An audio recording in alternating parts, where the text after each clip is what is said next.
Us today. I am interviewing one of our lovely clients. So Janine is joining us today. Janine, just tell us how old you are.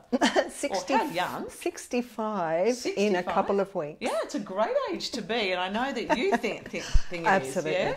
So I'm just gonna. So Janine, you'll have to excuse. Well, for you out there, have to excuse Janine. She's got a bit of sweat. She's just ran in on a hot day from doing all this work at her husband's workplace, I'm assuming. Yep. So yeah, so she's just zipped in, and we're going to get straight into this. So Janine, I want to ask you, what first made you think about doing strength training? Well, it all started 3.5, 4 years ago with my mother, who was Dad was really losing mobility terribly, and Mum was not much better. And I really wanted to help her get stronger and have a go at getting stronger myself. Yeah.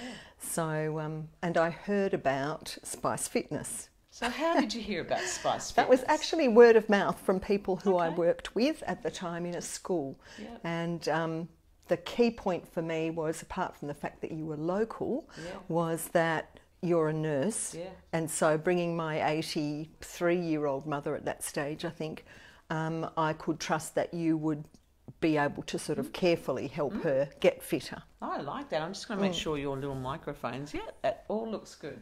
That is great, because I think that is a bit, it's not on my plan to talk to you about this, but that's a big difference, I guess, Janine, between somebody who's young, or not so much young, but has just done a 6-month online course and comes out and goes, I know it all, as compared to somebody that maybe knows a bit more about the body and how it functions and what to do with it. Well, you were able to have the two of us doing things and kind of change it between Mum and I so that it was appropriate for us both. Yeah, you're right. I can recall when your Mum first came in. How old was she at the time? Look, I think it was either 82 or 83. Yeah, and I know that she wasn't moving so well, and there were quite a few issues that we had to deal with, and so that was the bonus. We could work, but I made you work a lot harder. You did.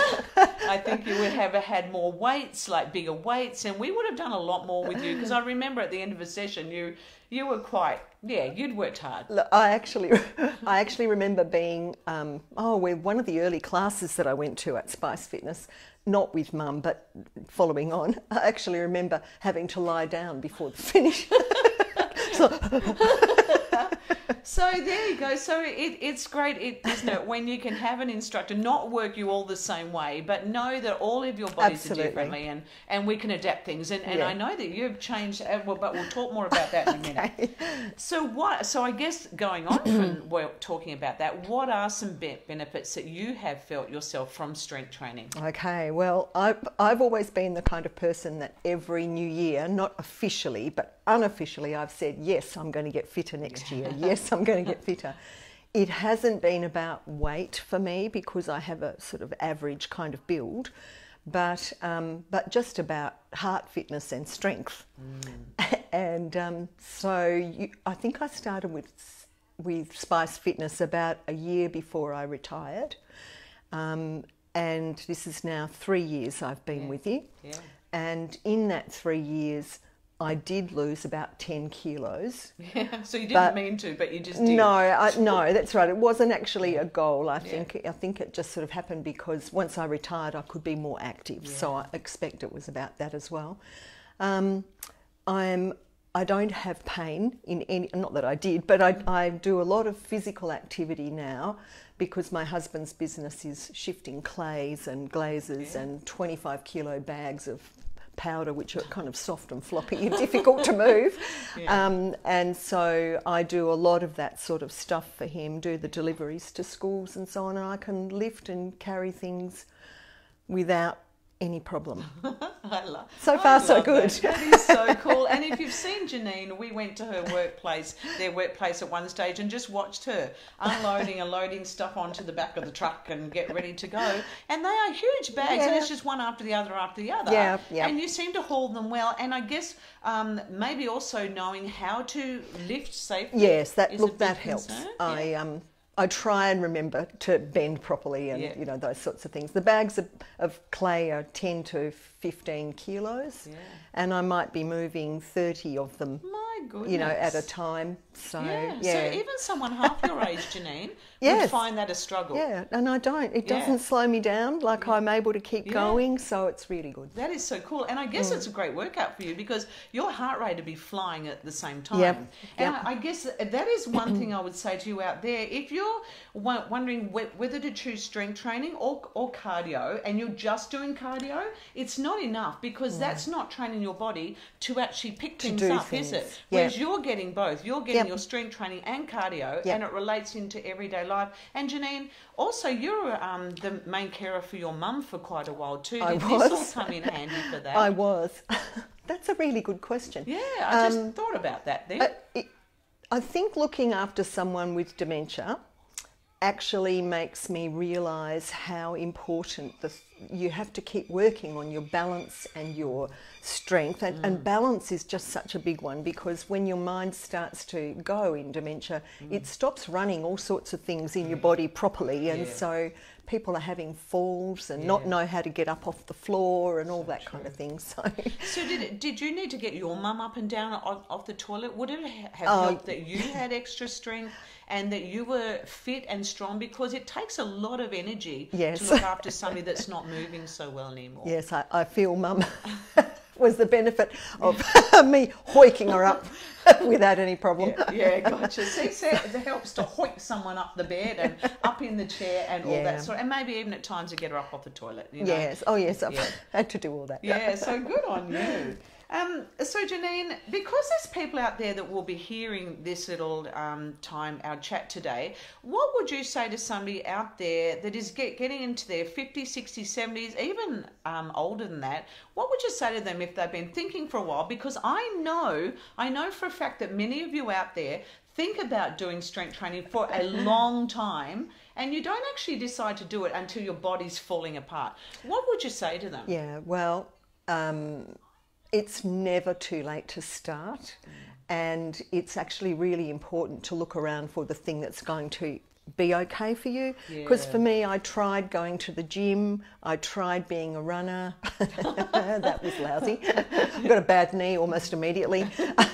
I tried just walking, you know, which I know brisk walking is really good for you. Those things didn't really raise my level of strength, and I honestly think you need.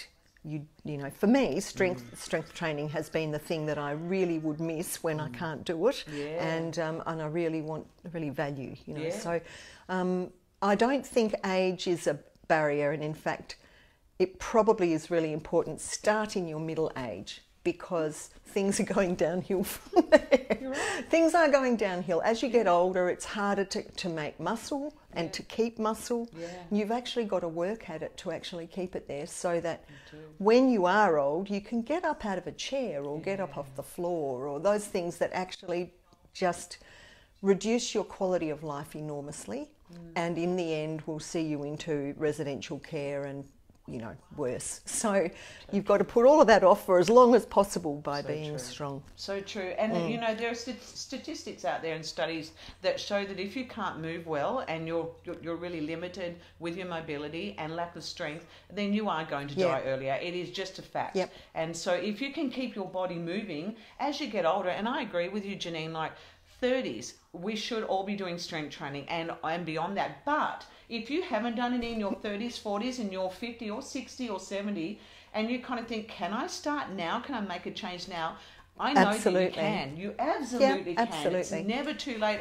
I've seen some things put on Instagram and Facebook where people have started in their late 70s, early 80s, starting to get strong, and that totally transformed their lives as well. Absolutely. So I agree with you. Start earlier if you can, but if you haven't already started, it's never too late. Would you agree with that, Janine? Oh, 100%. It is definitely never too late. In fact, anything you can do will benefit you. Okay, so that will lead on to the next question, but I think we've already answered it. I was going to say to Janine, is age any barrier? It's not a barrier, but I think you probably just have to be more careful when you start. Yes. You know, just to build up carefully.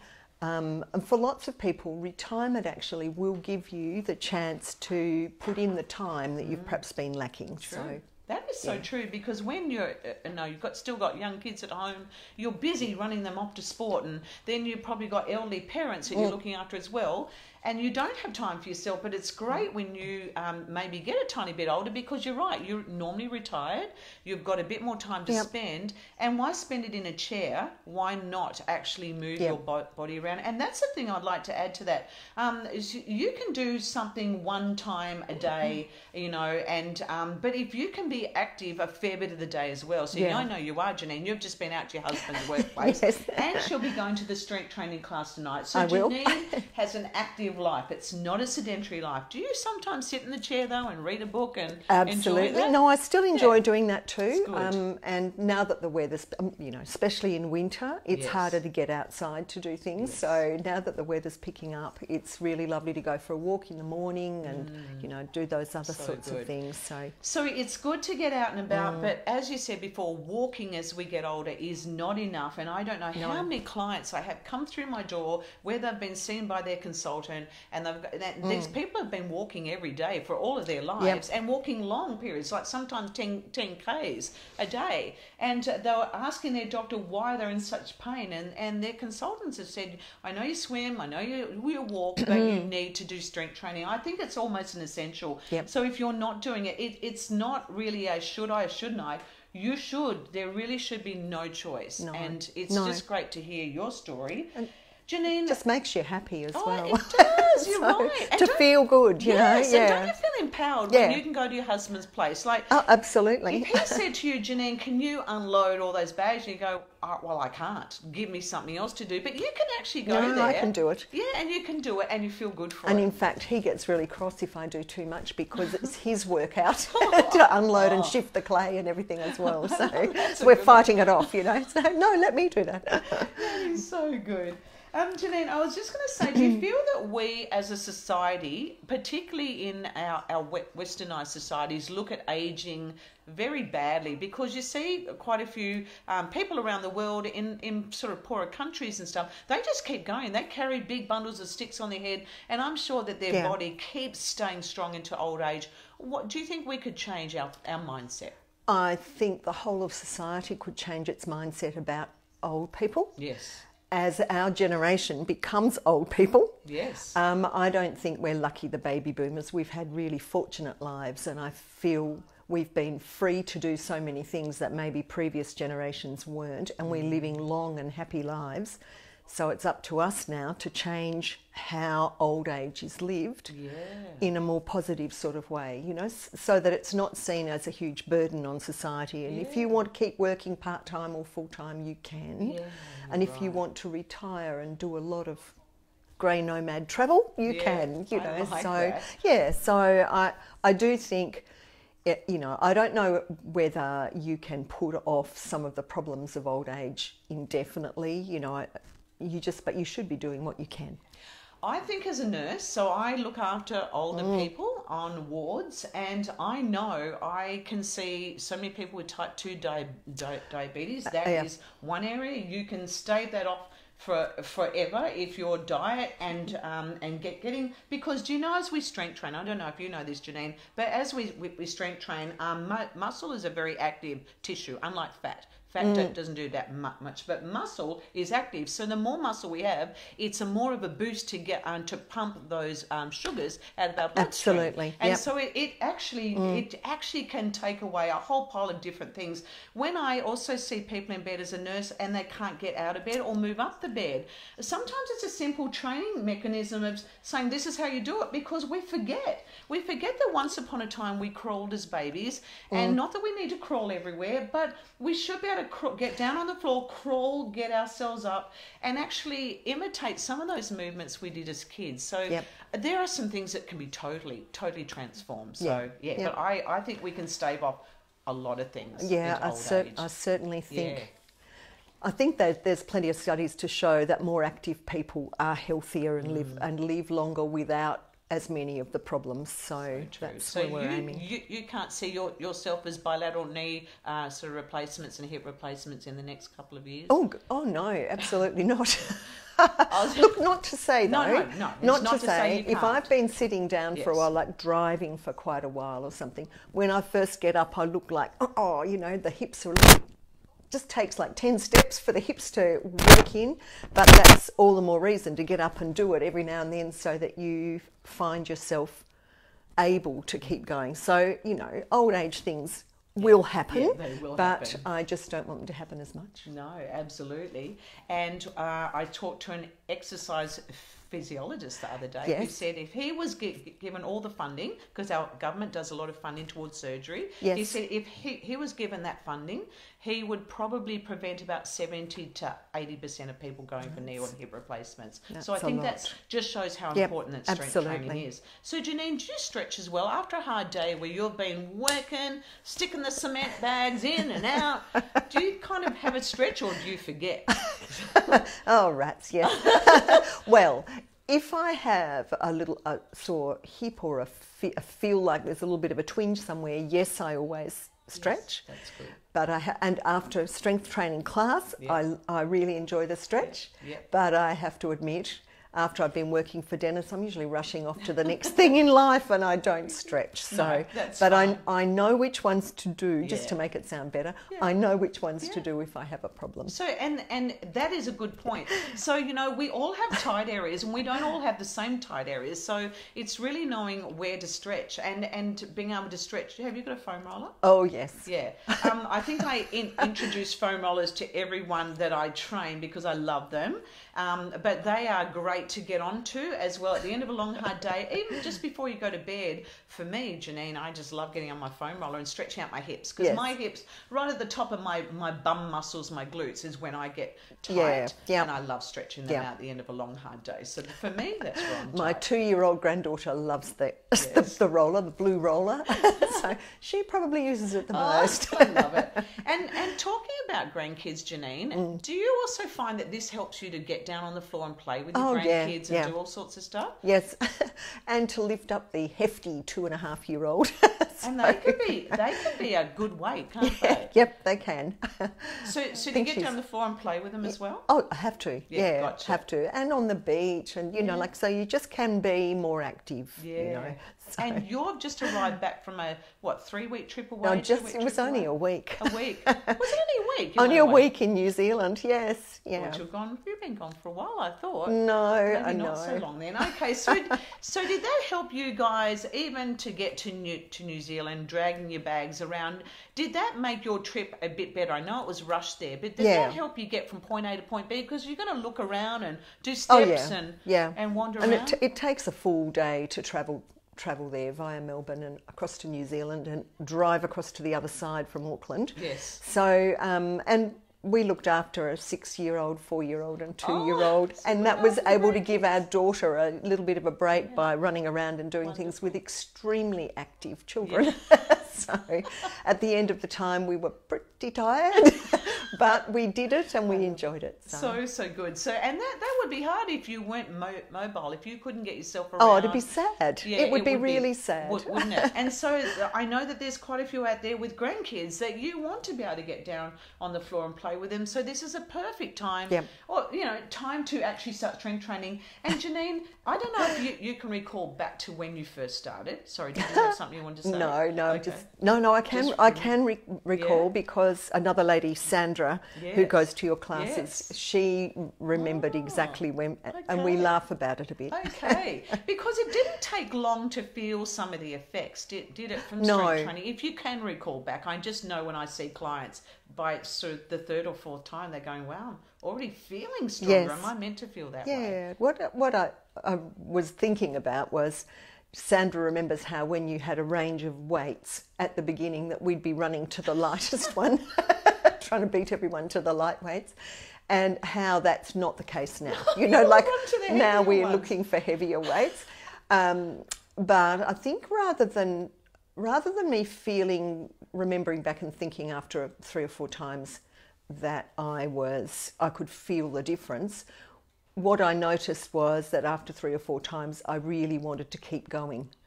Whereas I'm usually was especially busy towards the end of the year, you know, let it slip if something that you're doing. So, so no, it's that combination of lots of changes within a class and using different equipment and short, high intensity.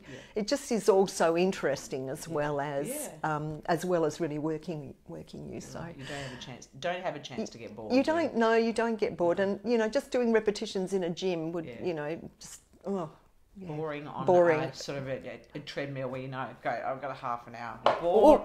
Boring. Whoa, save the glass.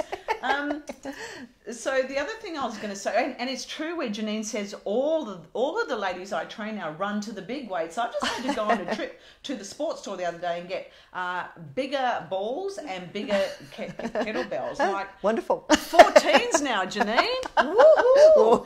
And they really love them because they know when they get to a place where they've already their body's adapted to the lighter ones, they want to go up, and you do feel empowered, don't you? Absolutely. When you go up to the next. Oh, absolutely. So Janine, before you started at Spice Fitness, had you ever been to a gym before? Yes, I had joined a gym maybe twice actually over my life and tried to get it done. And as one of my friends said, you know, after a while, if you let things slip, you go along for a lesson for a time at the gym that's probably like $125 because you haven't been regularly. You're right. You know, if you look at how much the cost of it, and it just became boring. Yes. And I quite like classes, but the classes in the gym, you actually don't get to know people as well as classes with your strength classes, because you're generally like a spin class or something. You're all just sort of like doing the same thing at the same time, not moving around or interacting. So true. So you sort of come in, do your spin, and go out and the go door. out again. Yeah, that's it. So you don't chance. actually, unless you go with a friend already, you don't actually make new friends. Whereas I've made lots of new friends coming along to strength training. So I think too, when you get a bundle of women together, training together, we just love to have a bit of a laugh in between. I think it's important. Like, I think we need to train our bodies, but it also has to be fun, don't you think, Janine? Absolutely. Because if it wasn't fun, no one would come along. If it wasn't fun, after a while, you might come for a while, but then it'd drift off, same as many other things. It would. You're so right. So that's where it's nice to create a community. I guess a tribe, a community. I don't really like that word tribe because it gets overused, but we are a tribe. We all want to be there because we want to get a stronger body. We love to say hello to everyone and see how their week's been. And it is kind of it's a community, a tribe. We've all got a goal in mind, and we love getting together. Yeah, so it's good. Wrapping this up, Janine, unless there's something else you think you'd like to add, anything else that came up into your mind? No, just when I was thinking about, it's not like bodybuilding. No, that's a good point. So that's one of the things, is one of the strongest people in our class is Jen. Yeah. Who is just a normal looking person but can lift things way heavier than I'm currently lifting. Like, she really can. She doesn't have bulging muscles. And so I'm actually quite amazed at the training is partly for your mind as well as for your body. So you build it up gradually so you don't have the fear that you're going to hurt yourself or... You know, I just think it's really interesting. I think maybe women underestimate a lot what they're capable of. Yeah, it's so true. You know, and you don't have to be a bulging bodybuilder to actually be really strong. So I suppose that's one thing I was just thinking of as we were talking. And the other thing is just that, thanks a lot, because I often think I often say you've saved my life. Aww. Because I have found the thing that will really help me and keep going with it, and I really enjoy it. So good. Thank you. I was going to. I do thank you. Yeah, thank you, Janine. I was just going to add to that. There is, for those of you that don't know, there is a big difference between bodybuilding.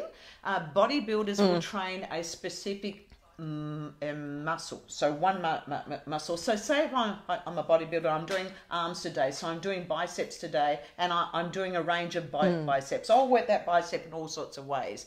We are not doing that. We are training the way that we move. So we're training a movement, not a specific muscle. So when you train the way you move, then it means as I get from the floor and lift a weight up overhead, I'm training legs, I'm training my glutes, I'm training my core, I'm training my arms. So we train a variety of muscles all in one go, Janine. So that's the big difference. A bodybuilder often doesn't function well when they have to do just normal everyday stuff, because they'll be really tight in areas where they've kind of trained a whole lot in one specific muscle group. But we're training a whole pile, because when you get into a car or when you have to get even down on a toilet, you're not just training one thing. No. You are working everything to get into a car. You're working your legs, you're working, this core. You maybe need to put a hand down to support yourself. The leg has to often go on one leg. And how often do we do one-legged stuff and one-arm stuff? Because we're relating to everyday life, and everyday life is about all of that. Yeah, all of that. Being able to balance one arm, one leg, being able to shift yourself from side to side. I even had my 87-year-old client this morning who's in a choir that says, Sheree, I struggled last week with the choir because I had to hold my choir book, and she got us up for one song, down for the next song, up, down, up, down, up, down. So that was a whole hour of up, down. And she said, the choir books weighs a lot. How can I do this? So we did a fair bit of training today, holding a weight and sitting down and up. So that was really cool, because that's what life's all about. It is. It is about being able to do anything you want to do without a problem. Yeah, that's about it. Without a problem. So it's not about the way we look, but I'll tell you, when you do start strength training, like Janine, you said you weren't out to lose 10 kilos. No. But you shed 10 kilos because this becomes, so when we build up muscle, it becomes active, it boosts our whole metabolism up. Yep. So it means what you eat. Like I had I'm sorry to say, I had a whole cake of chocolate last night. I just felt like chocolate and I got a whole cake. But anyway, I ate that. But that'll be burning off a lot faster than if I didn't have a muscle. Not that I want to make that as an excuse all the time. And the other thing is you get shape in your body. You just get more toned and you hold yourself up higher. So it, rather than doing the shuffle and the hunch forward, you're just holding your whole body up a lot more.